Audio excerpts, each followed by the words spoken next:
Bon matin et bienvenue au réveil pédagogique avec Madame la prof. Ça fait une secousse. Ça fait quoi? 2 semaines? Presque 2 semaines?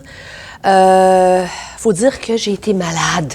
Puis je sais, tout le monde me dit, tu sais, tout le monde est malade, Madame la prof. Tout le monde a la grippe, tout le monde a le rhume. Ça rend pas la chose plus agréable. Se faire dire que toi aussi tu es malade et que tout le monde est malade, donc endure. Non, c'est vraiment pas agréable et je suis encore, d'ailleurs, enrhumée, le nez bloqué, nez bouché, le nez qui coule, les maux de tête bizarres.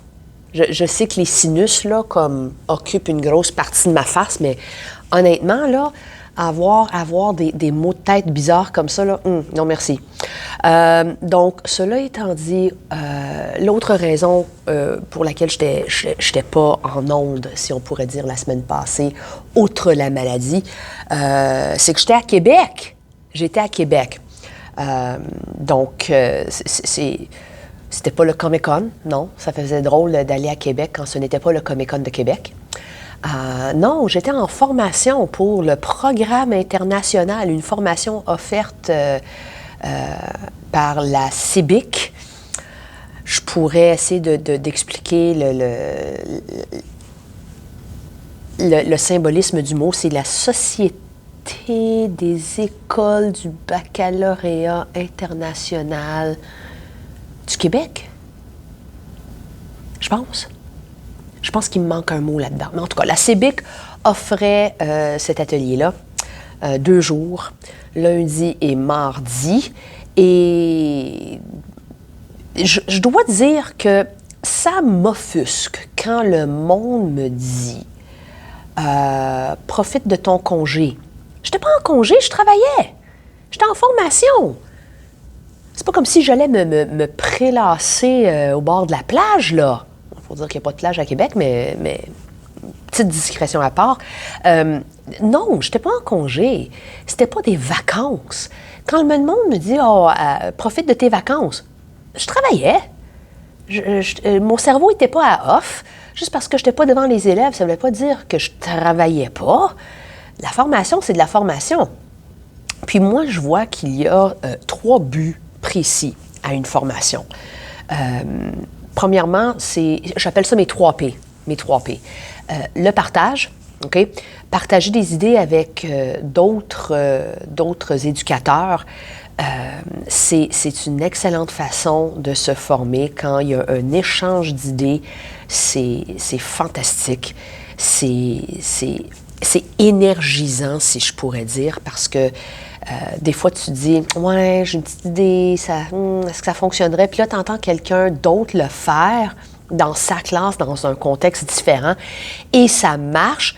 Mais là, ça donne envie de faire la même chose. Donc, moi, j'adore ces moments-là d'échange d'idées, de partage d'idées et de ressources aussi. Donc, le partage, c'est hyper important. Le deuxième P, bien, OK, c'est un verbe pronominal, là, mais comme « don't hold that against me », c'est se pousser. Parce que vouloir suivre une formation, vouloir apprendre de nouvelles choses, c'est se pousser un peu. C'est se dire « tu as quelque chose à apprendre, tu as quelque chose à découvrir, il y a du nouveau ». Et ça serait peut-être bien que tu le fasses.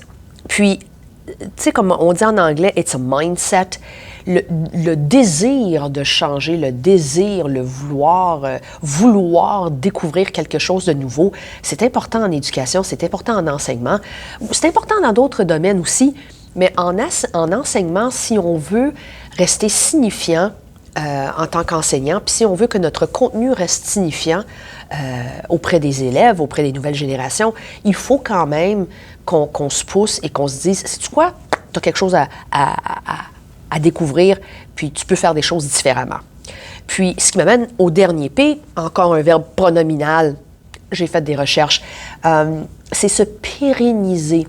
C'est de vouloir être durable, de quand même perdurer presque, ce serait un autre P, c'est d'avoir ce désir d'être quand même d'avoir une valeur, d'avoir un apport quelconque dans le monde de l'enseignement, puis pas juste être une gardienne ou un gardien glorifié. Hein?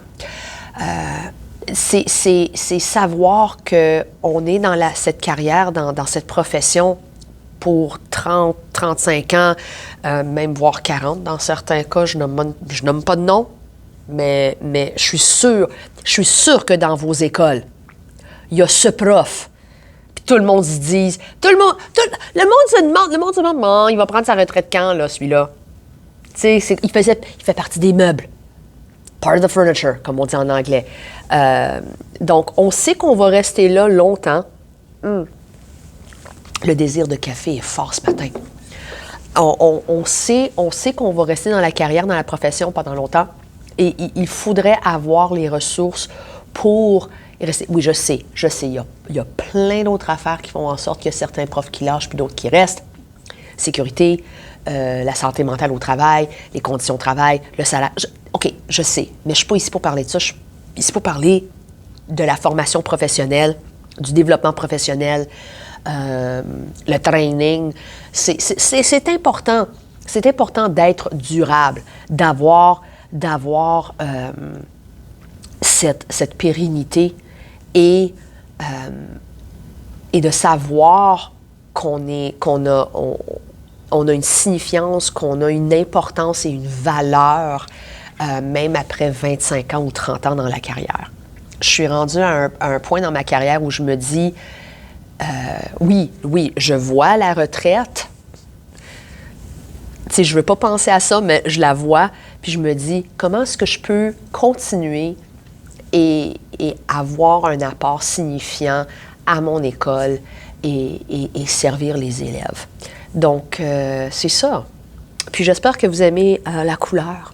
Ça me tentait. C'était, attention, jeu de mots, un coup de tête. Les anglophones se disent, like, what do you mean she hit her head? I don't understand. She hit her head? Like un coup de tête? Like, I don't understand. C'est un jeu de mots. C'est un jeu de mots. Sur ce, mesdames et messieurs, c'est short and sweet ce matin. Je vous souhaite une excellente journée. Bon lundi, bonne semaine.